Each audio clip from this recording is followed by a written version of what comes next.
Hello friends, welcome to இனிய இல்லம் channel. எல்லோரும் எப்படி இருக்கீங்க? கண்டிப்பாக எல்லாருமே நல்லா இருப்பீங்க அப்படின்னு நான் நம்புகிறேன். இன்றைக்கி நம்ம பார்க்க போகிற வீடியோ என்னென்னா, பூஜை அறையை வந்து நான் எப்படி டீப்பாக க்ளீன் பண்ணேன் அப்படின்றத பற்றி தான் நான் உங்களுக்கு சொல்ல போகிறேன். கூடவே சில டிப்ஸையும் சொல்லியிருக்கேன். கண்டிப்பாக ஸ்கிப் பண்ணாமல் பாருங்கள். ஆடி மாதத்துக்காக பூஜை அறையை நான் சுத்தம் பண்ணியிருந்தேன். அடுத்தது இப்போ ஆவணி மாதம் ஸ்டார்ட் ஆகிடுச்சு. இந்த ஆவணியில் தான் விநாயகர் சதுர்த்திக்கு அப்புறம் எல்லா விசேஷ நாட்களுமே ஆரம்பமாகும். நான் சேனல் ஆரம்பித்து 1 இயர் ஆகிடுச்சு. அதனால் என்ன அப்படின்னு பார்த்தீங்கன்னா, வியாழக்கிழமை நான் சும்மா இருக்கும்போது சேனல் ஆரம்பிக்காத நாட்களில் எல்லாமே க்ளீன் பண்ணிவிடுவேன். எது அப்படின்னு பார்த்தீங்கன்னா, வாசல்லேருந்து தெருவுலேருந்து தோட்டம் வரைக்கும், பாத்ரூம்லேருந்து கிச்சன்லேருந்து அந்த மாதிரி ஒவ்வொரு பார்ட்டியும் பார்த்து க்ளீன் பண்ணி வெள்ளிக்கிழமை நான் பூஜைகள்லாம் செய்யும்போது எனக்கு அவ்வளோ சந்தோஷமாக இருக்கும். வீடே மங்களகரமாக இருக்கும். 1 மாதம் போனதே தெரியல. இப்போ தான் எல்லாமே க்ளீன் பண்ண மாதிரி இருந்துச்சு.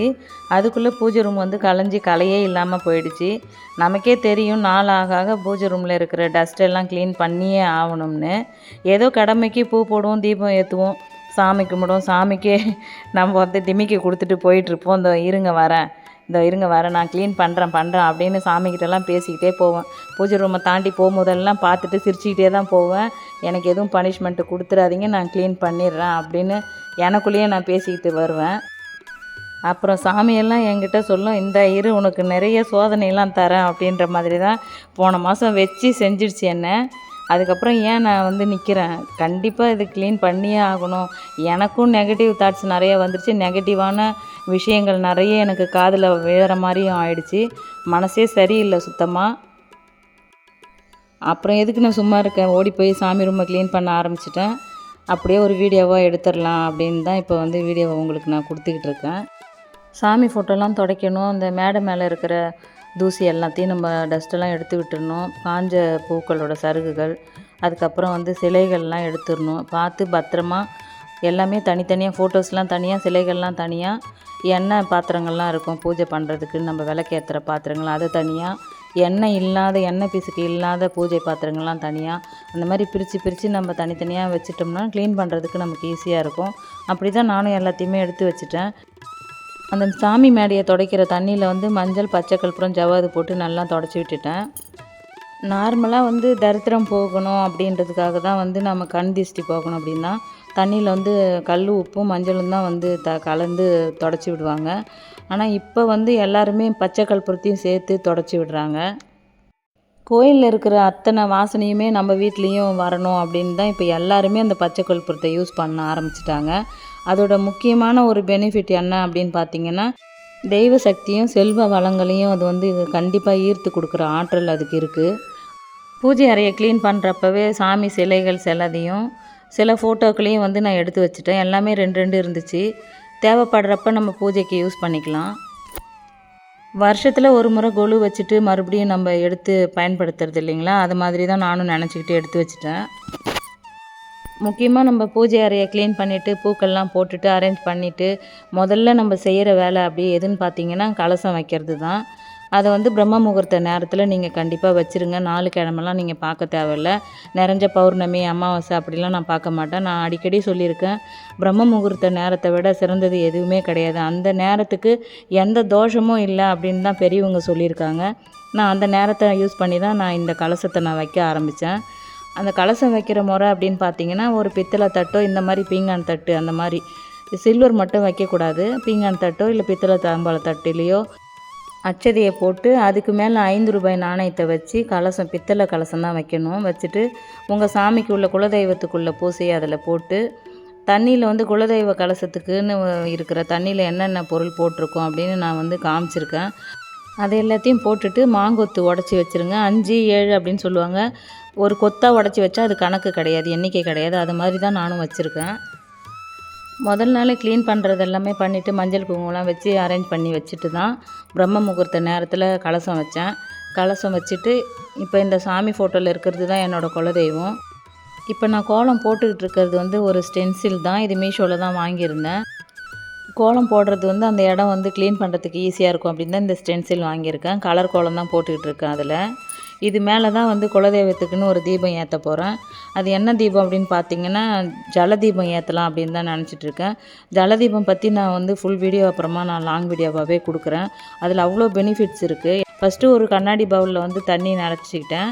அதுக்கப்புறம் வந்து நான் எண்ணெய் யூஸ் பண்ணேன் அப்படின்னு பார்த்தீங்கன்னா, இலுப்பை எண்ணெய் தான் வாங்கியிருக்கேன். இலுப்பை எண்ணெய் ஊற்றி ஏற்றும் போது குலதெய்வம் வந்து நம்ம வீட்டுக்குள்ளே வரும் அப்படின்னு சொல்கிறாங்க.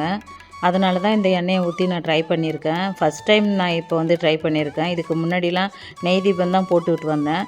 அப்பப்போ கொஞ்சம் சில மாற்றங்களை செஞ்சு தான் பார்ப்போமே எப்படி இருக்குது அப்படின்னு. நல்லாவே இருந்துச்சு. சில பூஜை சிலைகள்லாம் வந்து பாசிட்டிவான தாட்ஸ் நமக்கு கொடுக்கும் அப்படின்னு பார்த்தீங்கன்னா, அதில் வந்து யானையோட சிலைகளும் முக்கியமான இடத்துல இருக்குது.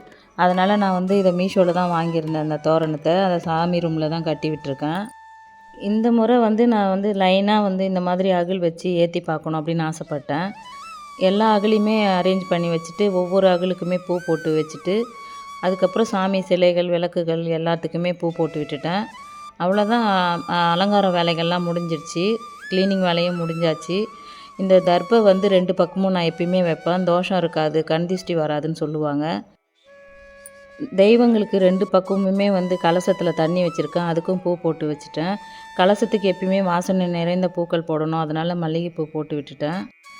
இந்த பூஜையை நான் செய்யும்போது விடியற் காலையில் 5:30 மணி இருக்கும். அப்போ தான் நான் வந்து செஞ்சுருந்தேன். சாமியெல்லாம் அழகாக அலங்காரம் பண்ணி பூ வச்சுருக்க மாதிரியே எண்ணெயும் நான் அழகாக நீட்டாக ட்ரெஸ் பண்ணிவிட்டு தலைலாம் சீவிட்டு பூ வச்சுட்டு கை நிறைய வளையல் போட்டுட்டு தான் விளக்கேற்றணும். அது மாதிரி புடவை தான் கட்டணும். நைட்டி போட்டுட்டு செய்ய மாட்டேன். க்ளீன் பண்ணும்போது போட்டுக்கலாம். அது நம்மளுக்கு வந்து ஃப்ரீயாக இருக்கும். சேரீ கட்டிட்டு பூஜை வேலையெல்லாம் செய்கிறப்ப அது ஒரு தனி அழகு தான். என்னோடய பூஜை வீடியோலாம் பிடிச்சி பார்க்குறவங்க எந்த ஏஜ் அப்படின்னு பார்த்தீங்கன்னா 25 வயசுலேருந்து 35 வயசு 45 வயசு அது மாதிரி தான். ஸ்டார்டிங் 25 வயசுலேருந்து பார்க்குறீங்க. நீங்கள் வந்து சுடிதார் தான் நிறைய பேர் போடுவீங்க. அதை நான் தப்பு சொல்லலை. உங்களுக்கு என்ன பிடிக்குமோ அதை நீங்கள் செய்யுங்க. எப்பயுமே நான் சொல்லியிருக்கேன் கட்டாயப்படுத்தலை அப்படின்னு. இப்படி இருந்தால் நல்லாயிருக்கும், இது பிடிச்சிருக்கு அப்படின்னு நான் நினச்சி நான் செய்கிற விஷயங்களை தான் நான் உங்களுக்கு ஷேர் பண்ணிகிட்ருக்கேன். பிடிச்சிருந்தால் நீங்களும் அதை ஃபாலோ பண்ணுங்கள், இல்லைன்னா விட்டுருங்க. எல்லாருமே சொல்கிறது தான், எல்லாத்துக்குமே காரணம் வந்து நம்ம மனசு தான். மனசு ஃபுல்லாக பாசிட்டிவ் எண்ணத்தோடு எது செஞ்சாலுமே அது கண்டிப்பாக நம்மளுக்கு வந்து நல்லதே தான் நடக்கும்.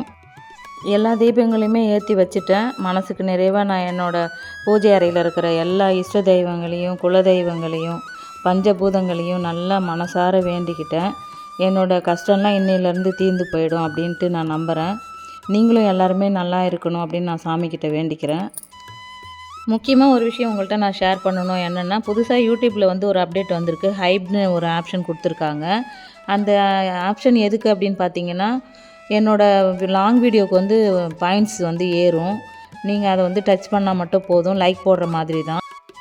இந்த ஹைப் வந்து 3 வாரத்துக்கு மட்டும்தான் ஓப்பனில் இருக்கும்.